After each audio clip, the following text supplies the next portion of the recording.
தேங்காய் பால், எள்ளுப்பால், கொள்ளுப்பால், கம்புப்பால், சோயாப்பால், முந்திரி பால், பாதாம் பால், இதெல்லாம் பால் இல்லையா. நீங்க புடிச்சு பாத்தீங்கன்னா இப்ப நான் கம்பு பால் எல்லாம் சொல்றோம் இல்லைங்களா, அது வந்து நீங்க முளைக்கட்டி வச்சு பிடிச்சிங்கன்னா அப்படியே பால் வரும். எல்லாம் வாங்கி வச்சீங்கன்னா அப்படியே வரும். பச்சை நிலக்கடலை இருக்கையா, கடையில பச்சை நிலக்கடலை இருக்கு, அந்த நிலக்கடலையை நீங்க அரைச்சிங்கன்னா மிக்சி இருந்தா அப்படியே பால் வரும். அப்ப அந்த பாலோட நீங்க தேன் நாட்டு சக்கரையோ எதையோ வெள்ளமே கலந்து சாப்பிட்டீங்கன்னா நம்ம நேச்சுரலோட கிடைக்கிற அசுர பலம் அப்படியே கிடைக்கும்.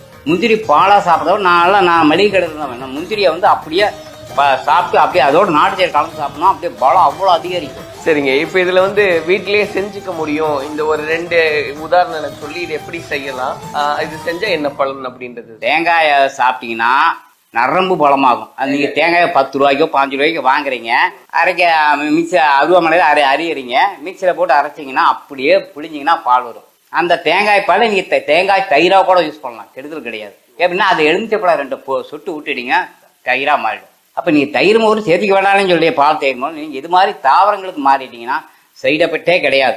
அப்ப நீங்க தாராளமா சாப்பிடலாம். தேங்காய் நிலக்கடலையே அப்படிதான் பச்சையா இருக்குதா வாங்கி சாப்பிடலாம். அப்போ இப்போ நீங்க சொன்ன மாதிரி இந்த முந்திரி ஆகட்டும் இல்ல கோதுமை ஆகட்டும், இது நேரடியா சாப்பிட்றதுக்கும் அது பால் வடிவுல சாப்பிட்றதுக்கும் வித்தியாசம் உண்டா? ஆமாங்க, நம்ம இந்த உணவு உடம்பு எப்படின்னா திரவ நிலையை தான் அதிகம் ஏத்துக்கும், திட நிலையை ஏத்துக்காது. இப்ப எப்படி அண்டத்திலே உள்ளது பிண்டம், பிண்டத்திலே இப்ப பூமியில நீர் அதிகமா நிலம் அதிகமா? நீர் தான். அப்ப நீர் பகுதியா நாம எதுல இருந்து பிறக்கிறோம்? தாயோட பனிக்கூட நீர்ல இருந்தா பிறக்கிறோம். அப்ப நீர்த்தன்மை தான் நமக்கு உடம்புல நிறைய இருக்கணும். நீர்ச்சத்துள்ள உணவை தான் நிறைய சாப்பிடணும். 70% நீர்ச்சத்துள்ள உணவு, 30%னா நிலச்சத்துல சத்துள்ள உணவு, அது சாப்பிடலாம். அப்போ அது வந்து இந்த திரவ வடிவுல சாப்பிடும்போது பலன் கூடுதலா இருக்கும். அதே தான் நாங்க கனியில வந்து 4 வகை கனி வச்சோம். சாறு கனி, சதை கனி, மாவு கனி, உலர்கனி.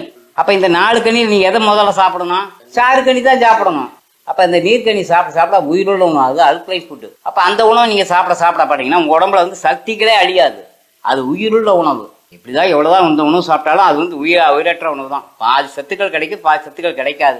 தெரிஞ்சுட்டீங்கன்னா நீங்க தப்பிச்சு உடம்புல 25 வயசு இருக்கிற சக்தி எத்தனை வயசாயிட்டா உடம்பு விட்டு அழியவே அழியாது. இல்லைன்னா நம்ம எதையும் கேட்க மாட்டோம்னு ஆரம்பிச்சோம்னா சக்திகள் உடம்பு விட்டு போயிட்டே தான் இருக்கும். பாருங்க, நிறைய பேர் 20 வயசுல இருக்க சத்து 40 வயசுல இருக்கிறது இல்லை, 40 வயசுல இருக்க சுத்தமா 60 வயசுல சத்து இருக்கிறது இல்லை. காரணம் என்ன? நம்ம முறையான உணவை என்ன யார் கடைபிடிக்கும்?